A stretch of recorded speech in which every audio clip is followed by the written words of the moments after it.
PDF के लिए Telegram join करें। डिक्टेशन स्टार्ट होगा 5 सेकंड के बाद।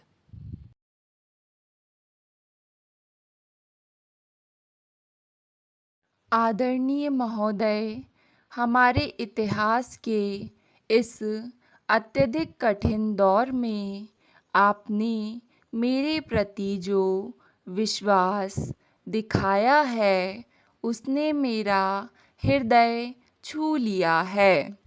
मैं अनुभव करती हूँ कि हमारे सामने जो इतनी चुनौतियाँ हैं उनमें से हम पहली चुनौती का सफलता से सामना कर चुके हैं और यही एक ऐसी चुनौती थी जो हमारी पार्टी की एकता के लिए खतरनाक थी। हमने साथ मिलकर पहला कदम उठाया है। मैं आशा तथा ईश्वर से प्रार्थना करती हूँ और मुझे इस बात का विश्वास भी है कि भविष्य में भी हम साथ मिलकर ही काम करेंगे। जब अपने उद्देश्यों और काम के तरीकों के बारे में सहमति हो तभी एकता का कुछ अर्थ होता है। सदा कांग्रेस के ऊंचे आदर्श रहे हैं। अनेक बार हम अपने रास्ते से भटके हैं। अनेक बार हमने गलतियां की हैं।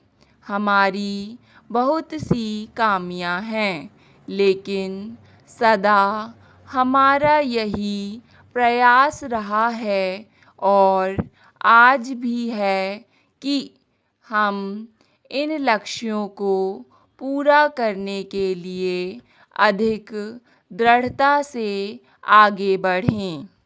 हम केवल वादों की उलझन में नहीं फंसना चाहते।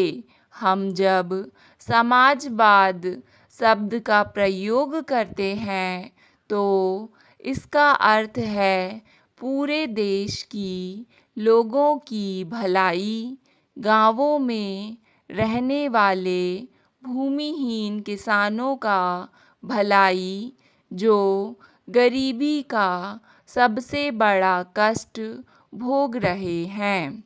हमें इनकी भलाई के लिए भरसक प्रयास करना चाहिए और उन लोगों की भलाई के लिए भी जो कारखानों में काम करते हैं। लेकिन इसके साथ ही हमें देश की उभरती हुई पीढ़ी, देश के युवा वर्ग और बुद्धिजीवियों से भी अपने को अलग नहीं करना चाहिए। हमें उन लोगों की कठिनाइयों पर भी ध्यान देना चाहिए जो सरकारी कार्यालयों में और दूसरे कार्यालयों में काम करते हैं। वे लोग जो हमारी आवश्यक सेवाओं को चलाते हैं, क्योंकि यही लोग भारत के सच्चे लोग हैं। इन सब लोगों की ओर हमें पूरा ध्यान देना चाहिए और यह देखना चाहिए कि हम इन लोगों की अनेक कठिनाइयों और समस्याओं का किस प्रकार तेजी से हल निकाल सकते हैं। आज कोई भी जिम्मेदार व्यक्ति अथवा पार्टी ऐसा कोई वक्तव्य नहीं दे सकती जिसमें बड़े बड़े वायदे किए गए हों। स्वतंत्रता के बाद के कुछ वर्षों में हमने बहुत उन्नति की है, लेकिन इसके साथ ही समस्याएं भी बढ़ती रही हैं और आज केवल सही नीतियों की ही मांग नहीं है, बल्कि इन नीतियों को तेजी से लागू करने की भी मांग है। आदरणीय महोदय, यह समय कठिन परिश्रम का, साथ मिलकर आपसी विचार विमर्श से और अपने देश के विशाल जन समुदाय तथा सब वर्गों की महत्वाकांक्षाओं के अनुरूप काम करने का है। यदि हम जन समुदाय से फिर अपना घनिष्ठ संपर्क बनाने में सफल होते हैं तो भविष्य के कार्य की ठोस नींव पड़ जाएगी। आज हमारे सामने बदली हुई परिस्थितियां हैं। हमें बताया गया है और यदि आंकड़े सही हैं तो 1994 से वोटों की संख्या में केवल 5% ही उतार चढ़ाव हुआ है, लेकिन फिर भी बेहद बदली हुई परिस्थितियां हैं। आज हमारी पार्टी की ही सरकारें नहीं हैं, बल्कि कुछ राज्यों में हम विपक्ष में हैं। हमें लोकतंत्रीय तरीके से काम करने का अच्छा स्तर कायम करना चाहिए। हमें भविष्य में साथ मिलकर काम करना है।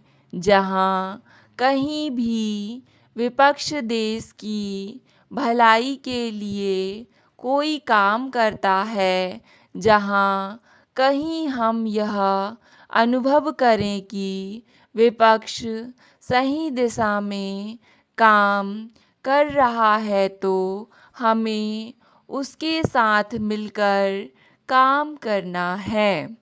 हमें अन्य दलों की सरकारों का केवल विरोध ही नहीं, बल्कि विरोध के लिए करना चाहिए, जैसा कि कभी-कभी स्वयं हमारी सरकारों के साथ हुआ है।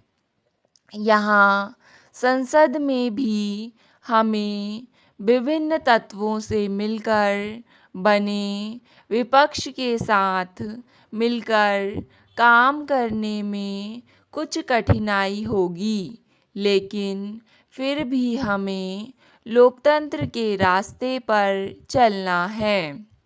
हमें पार्टी की उच्च लोकतंत्रीय समाजवादी कार्यप्रणाली के प्रति अपनी निष्ठा प्रकट करनी चाहिए। मैं यहाँ नीतियों की चर्चा नहीं करना चाहती। मैं समझती हूँ कि आपके साथ मिलकर इन पर विचार करने के अनेक अवसर आएंगे। मैं आज सब नए सदस्यों का स्वागत करना चाहती हूँ।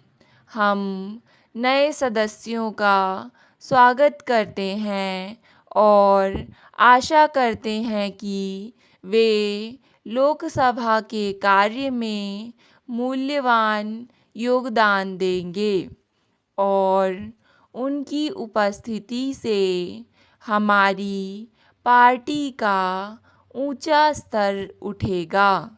इनके साथ ही मैं उन लोगों को भी अपनी शुभकामनाएं देती हूँ जो आज हमारे साथ यहाँ मौजूद नहीं हैं। ये लोग हमारे मूल्यवान सहयोगी रहे हैं। इन लोगों ने सदन की चर्चाओं में महत्वपूर्ण भूमिका निभाई है। उन्होंने पार्टी के कार्यों में महत्वपूर्ण सहयोग दिया है। हमें उन परिचित चेहरों का अभाव खलेगा। पर हम आशा करते हैं कि चाहे वे लोग कहीं भी क्यों ना हों, उनकी सलाह हमें मिलती रहेगी। महोदय, स्वतंत्रता के पश्चात देश ने चहुमुखी विकास की ओर कदम बढ़ाए तथा विभिन्न क्षेत्रों से जुड़ी हुई जटिल समस्याओं के निदान का प्रयास भी किया। भारतीय गणतंत्र में नागरिकों को मौलिक अधिकार सुलभ हुए, समानता के अवसर प्राप्त हुए और अभिव्यक्ति की स्वतंत्रता उपलब्ध हुई। जहाँ अभिव्यक्ति की बात आती है, वहाँ भारत की भाषा समस्या स्वयं ही सामने आ जाती है, क्योंकि इसका सीधा संबंध जन जन की आशाओं और आकांक्षाओं से है। भारतीय संविधान में हिंदी को राजभाषा का गौरव प्राप्त है, परंतु भारत की अन्य भाषाओं को भी संविधान द्वारा मान्यता दी गई है। इसके पीछे संविधान निर्माताओं के मन में भारतीय भाषाओं के प्रति सम्मान की भावना के साथ साथ ऐसी भावना भी विद्यमान रही जिससे उन्होंने पारस्परिक आदान प्रदान, संपर्क और अभिव्यक्ति के माध्यम के रूप में इन भाषाओं के महत्व को समझा। सभी भारतीय भाषाएं जन गण मन से जुड़ी हुई हैं और इनका संबंध मूलतः हमारी संस्कृति से है। सांस्कृतिक विरासत के रूप में ये भाषाएं अनेक धर्मों, संप्रदायों, विश्वासों और भाषाओं वाले इस देश को एकता के सूत्र में पिरोए हुए है। अतः यहाँ हिंदी को माना जाना चाहिए। स्टॉप। डिक्टेशन पसंद आए तो वीडियो को लाइक तथा चैनल को सब्सक्राइब करें।